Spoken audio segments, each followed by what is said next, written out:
لڑکوں اور لڑکیوں کے غلط تعلقات ہیں، ماں باپ کے لیے مصیبت بن گئے ہیں۔ بعض دفعہ ہمارے پاس اسکولوں کالجوں کے پرنسپل آتے ہیں، کہتے ہیں بچوں کو کسی طرح سے سدھارو، تم ہی آ کر کے بیانات کرو۔ ہمارا مشن ہے نئی نسل بگاڑ سے بچے، ہم نئی نسل تباہ ہونے سے بچے۔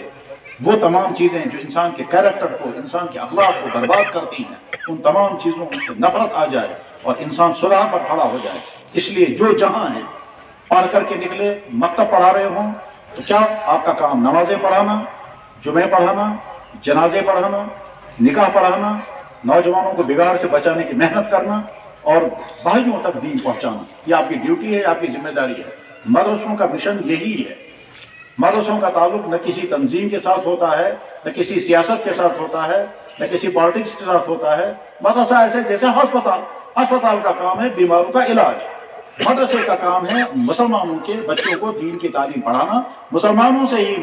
مالی مدد لینا، ان کی مالی مدد ان کے بچوں پر خرچ کرنا، انہی کی مالی مدد سے تعمیر کرنا، انہی کی مالی مدد سے بچوں کو کھلانے پلانے کا انتظام کرنا، اور یہ بچے جب کھڑے تیار ہو جائیں گے تو واپس سوسائٹی کو بھیجنا۔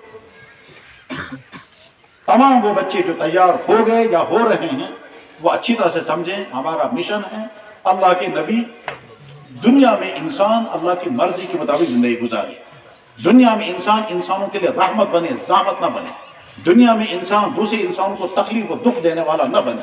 دنیا میں انسان انسان بن کر کے، ایمان والا بن کر، بااخلاق بن کر کے زندگی گزارے۔ یہی ہمارا مشن ہے، ہمارا نبی یہی سکھاتا ہے۔ میں نے حدیث سنائی تھی، اس حدیث کو میں پھر دوبارہ سنا رہا ہوں کہ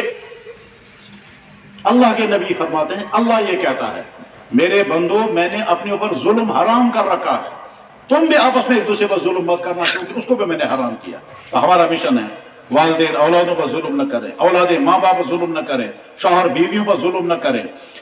بھائی بھائیوں پر ظلم نہ کریں، پڑوسی پر ظلم نہ کریں، دکاندار کسٹمر پر ظلم نہ کرے، خریدار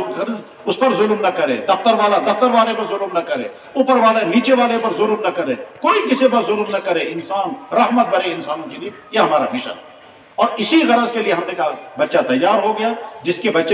کے دل میں قرآن آ گیا اس کی زبان غلط نہیں چلنی چاہیے، جس کے دل میں قرآن آ گیا اس کا کان غلط استعمال نہیں ہونا چاہیے۔ تم جوانی تمہاری چل رہی ہوگی، اس جوانی میں بگڑنے کے بڑے خطرے ہیں، ایسا نہ ہو تمہارے ہاتھوں میں موبائل ہو تم رات کو وہی گندی چیزیں دیکھو گے۔ سیکچول سین دیکھنا زہر ہے۔ جب رات کو انسان سیکچول سین دیکھتا ہے، چاہے انسانوں کے چاہے جانوروں کے، تو اگلے دن جو ہی صبح بیدار ہوگا تو وہی ذہن میں گھومنے کے وہی رات کی دیکھی ہوئی شکلیں